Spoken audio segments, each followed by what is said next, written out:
नमस्ते, आदाब, सत श्री अकाल। की हाल चाल? सब चंगा? तो जैसा कि आप लोगों ने देखा, आज हम लोग किसके बारे में बात करने वाले हैं?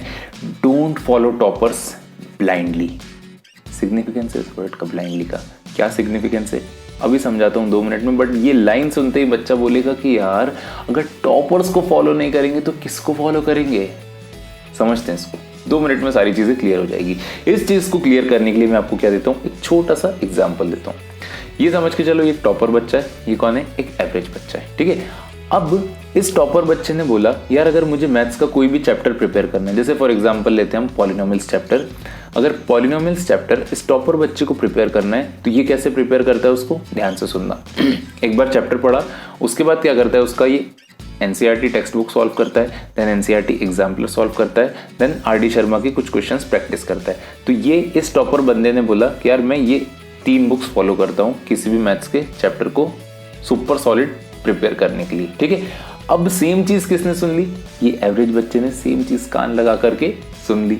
अब इसने क्या सोचा, यार जो ये टॉपर बच्चा कर रहा है ना, वही सेम चीज मैं भी करूंगा और मैं भी टॉपर बन जाऊंगा।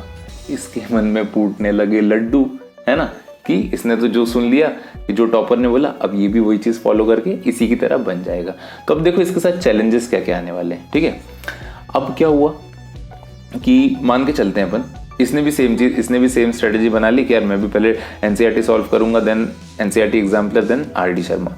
अब देखो इसके साथ क्या होने वाला है। मान के चलते हैं ये जो टॉपर बच्चा है, इसको पॉलिनोमियल्स के चैप्टर करने के लिए तीनों बुक मिला करके, exemplar, text book and RD Sharma मिला करके, मान के चलते हैं टोटल 3 दिन लगे, ठीक है। 3 दिन में इसने तीनों बुक खत्म कर डाली। अब ये जो एवरेज बच्चा है, इसको ऑब्वियसली 3 दिन से तो ज्यादा टाइम ही लगने वाला है ना। हो सकता है 5 दिन लग जाए या फिर हो सकता है 6 दिन लग जाए। क्लियर है? तो सबसे पहला इशू क्या आया? इस बंदे ने, जो टॉपर बंदा है, उसने सेम चीज कितने दिन में खत्म की? 3 दिन में। और ये जो एवरेज बच्चा है, ये सेम चीज कितने दिन में खत्म कर रहा है, या नहीं भी खत्म कर पा रहा? 5 या 6 दिन में। ये क्लियर है? तो सबसे पहला इशू क्या आ गया? Time difference. इसको बहुत कम टाइम लग रहा है बट इसको बहुत ज्यादा टाइम लग रहा है। और जो सेकंड इशू इस एवरेज स्टूडेंट के साथ आ सकता है वो ये हो सकता है कि यार इसने देख लिए आरडी शर्मा में या फिर एग्जाम्पलर में कुछ टफ क्वेश्चंस, और उन टफ क्वेश्चंस को देख करके इसका मोरल थोड़ा सा डाउन हो गया। इसने सोचा यार ये चैप्टर अपने बस के बाहर का है, क्योंकि इसमें आ गए हैं अब टफ क्वेश्चंस और अपने से एक भी क्वेश्चन हिल ही नहीं रहा है। ये 2 इशू सबसे बड़े हो गए इसके साथ। क्या? सबसे पहला टाइम का ज्यादा कंजम्पशन, ज्यादा टाइम लग रहा है, और दूसरी चीज इसको हो सकता है ये चैप्टर अब टफ लगने लगे, क्योंकि कहीं ना कहीं एक डर बैठ जाता है ना अगर आपसे क्वेश्चंस नहीं होते हैं तो ये 2 चीज हो गया। अब यार इस बच्चे ने, इस एवरेज स्टूडेंट ने अगर टॉपर का स्ट्रेटेजी फॉलो किया था तो अपनी चीजों को इम्प्रूव करने के लिए किया था या चीजों को बिगाड़ने के लिए? ऑब्वियसली यार, अगर हम किसी की कोई चीज फॉलो कर रहे हैं तो चीजों को इम्प्रूव करने के लिए ही करते हैं। बट यहां पर तो इफेक्ट उल्टा हो रहा है, तो जरा समझते हैं इसका रूट कॉज कि ऐसा हो क्यों रहा है, इस बच्चे के साथ इतने प्रॉब्लम आ क्यों रहे हैं। देखो आप ध्यान से सोचो, जरा थोड़ा सा दिमाग लगाओ। तो ये जो टॉपर स्टूडेंट है, इसने क्या बोला? इसने अपना एक स्ट्रेटेजी बताया कि भाई मैं क्या करता हूँ, ये XYZ मतलब एनसीईआरटी एग्जाम्पलर और आरडी शर्मा बुक फॉलो करता हूँ किसी भी एक पर्टिकुलर चैप्टर के लिए, ठीक है। तो इसने जब ये स्ट्रेटेजी बनाई होगी तो इसने क्या बनाया होगा? अपने हिसाब से बनाई होगी। अब अपने हिसाब से बनाना मतलब क्या, कि ये जो टॉपर स्टूडेंट है ना, इसको पता है इसके वीक एरियाज कौन से हैं और स्ट्रॉन्ग एरियाज कौन से हैं। ये बात समझ में आई? और ये जो एवरेज स्टूडेंट है, इसने अपना दिमाग लगाया ही नहीं। इसने जो टॉपर बच्चे ने बोला उसको कॉपी मारा और अपने ऊपर पेस्ट कर मारा, ठीक है। तो ऑब्वियसली यार प्रॉब्लम तो आनी ही है। क्यों आनी है? क्योंकि इस टॉपर बच्चे ने ये वाली जो स्ट्रेटेजी बनाई है अपने स्ट्रेंथ और अपने वीकनेस को माइंड में रखते हुए बनाई है। बट ये वाला जो एवरेज बच्चा है, इसने खुद का कुछ सेल्फ एनालिसिस नहीं किया। इसने क्या किया? यहां से चीजें उठाई और डायरेक्टली अपने ऊपर इंप्लीमेंट कर पा रही, और इसको यही नहीं पता कि इसकी स्ट्रेंथ क्या है और इसकी वीकनेस क्या है। यहां पर गोल हो गया इसका डब्बा। समझ में आ रहा है आप लोगों को चीजें?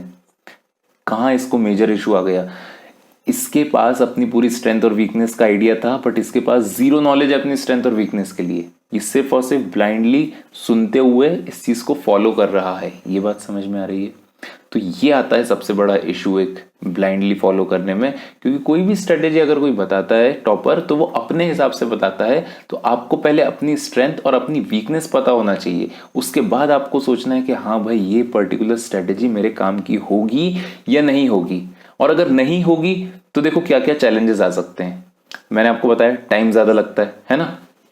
अब टाइम अगर ज्यादा लग रहा है तो बहुत सीधी सी बात है यार, ये बच्चा तो 3 दिन में खत्म कर रहा है उस चीज को, बट आपको अगर 5 से 6 दिन लग रहे हैं तो आप थोड़ा ये भी सोचो कि यार आपके पास अगर अच्छा स्कोर करना है क्लास 10th में तो सिर्फ मैथ्स पढ़ के तो नहीं होगा, सिर्फ मैथ्स पढ़ के तो फॉर श्योर नहीं होगा। आपके पास और भी दूसरे सब्जेक्ट्स हैं, सोशल है, फिर साइंस है, देन हिंदी है, देन इंग्लिश है, तो ये सारे सब्जेक्ट्स भी तो करना है आपको कवर, तो इनके लिए भी तो टाइम निकालना पड़ेगा।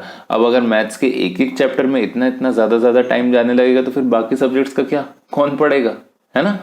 तो ये एक फंडा होता है कि आपको यार अगर आप किसी और की स्ट्रेटेजी डायरेक्टली फॉलो कर लोगे जीरो दिमाग लगाए हुए, तो आपको सबसे पहली चीज क्या आ सकती है, टाइम का इशू आ सकता है, मिसमैनेजमेंट ऑफ टाइम। और जो सेकंड चीज मैंने बोला कि हो सकता है आपको थोड़ा सा मोरल डाउन हो जाए, या फिर टफ क्वेश्चंस की वजह से, या फिर उस चैप्टर से नफरत भी हो सकती है। I mean you can't say anything, clear. तो इसलिए आपको सबसे इंपॉर्टेंट एक और चीज क्या करनी होती है, अपने फाउंडेशन के ऊपर सबसे पहले काम करना पड़ता है, ठीक है।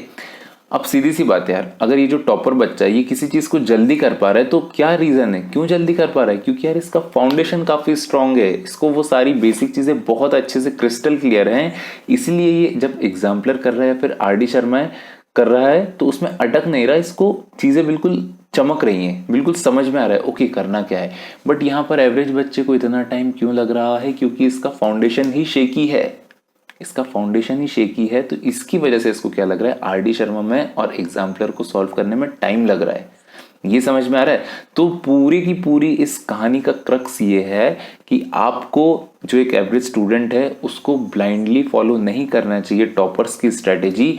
क्यों नहीं करना चाहिए, क्योंकि इसके साथ टाइम मैनेजमेंट का इशू आ सकता है या फिर इसका मोरल डाउन हो सकता है। तो करना क्या चाहिए फिर इस एवरेज स्टूडेंट को, सबसे पहली first and foremost thing is अपना थोड़ा सा सेल्फ एनालिसिस करना चाहिए। मतलब कि अपनी एटलीस्ट स्ट्रेंथ या फिर वीकनेस तो पता होनी ही चाहिए। अब हो सकता है कुछ कुछ बच्चों को ये आइडिया नहीं हो कि यार अपनी स्ट्रेंथ और अपनी वीकनेस कैसे आइडेंटिफाई करते हैं, तो आप लोग मुझे बोल सकते हो, तो मैं इस चीज के लिए भी एक सेपरेट वीडियो बना दूंगा, क्लियर।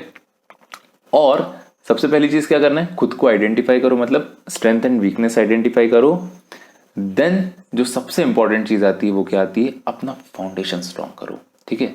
आपको एनसीईआरटी टेक्स्ट बुक सबसे पहले बहुत अच्छे से चार्ट के खत्म कर देना है, उसके बाद सोचना है यार NCERT exemplar then R D Sharma. In fact R D Sharma अगर नहीं भी किया तो भी चलता है, उसके बाद आपको एनसीईआरटी एग्जाम्पलर पर जाना है। पर पहले बेसिक स्ट्रांग होना चाहिए, देन अपने आप को ऊपर के लेवल पर प्रमोट करना है। अदरवाइज तो चीजें हिलती हुई लगेगी सारी। ये चीज समझ में आ रहा है। और guys believe me, 10th class में एक अच्छा स्कोर करना is not a big deal, है ना। कोई बड़ी बात नहीं है, आराम से आप लोग कर सकते हो। पता है क्या, क्योंकि यार क्वेश्चंस बहुत इजी आते हैं। क्या है, क्वेश्चंस बहुत इजी आते हैं। सो कोई भी बंदा अगर तमीज से एक प्रॉपर प्लान के साथ, एक प्रॉपर स्ट्रेटेजी के साथ पढ़ेगा ना, तो गारंटी के साथ वो 90+ मार्क सकता है, ठीक है। 90+ मार्क्स तो इजीली मार रहा है, ये समझ में आ रहा है।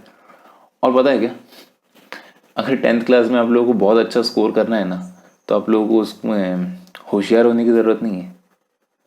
The only thing that you need is consistency. कैसे, क्या इस चीज के लिए मैं नेक्स्ट वीडियो बनाने वाला हूँ। सो आज की वीडियो में बस इतना ही रखते हैं। तो यार ये चीज को बस खत्म करने से पहले मैं आपको एक बार फिर से बोलूंगा, थोड़ा सा दिमाग लगाओ अपना, खुद के ऊपर वर्क करो, क्योंकि अभी लॉकडाउन भी है। अभी आप लोगों के पास थोड़ा सा टाइम भी ज्यादा बचता है as compared to regular days, जो आपका मतलब पहले स्कूल वगैरह जाते थे, तो अभी आपके पास इन जनरल थोड़ा सा टाइम ज्यादा बचता है। तो बेटर है यार अपना थोड़ा सा दिमाग लगाओ खुद के ऊपर, थोड़ा सा अपनी चीजों को एनालाइज करो, देन अपने हिसाब से एक स्ट्रेटेजी बनाओ जो आपके लिए वर्क करे। समझ में आ रहा है, तब जाकर के आपके लिए कुछ अच्छी चीजें आने स्टार्ट हो जाएगी। ये बात क्लियर है। सो बाकी मिलते हैं नेक्स्ट वाले वीडियो में और करेंगे कुछ बातें। और बाकी तो पढ़ाई चली रही है साइड बाय साइड। जब तक के लिए take care of yourself, bye bye.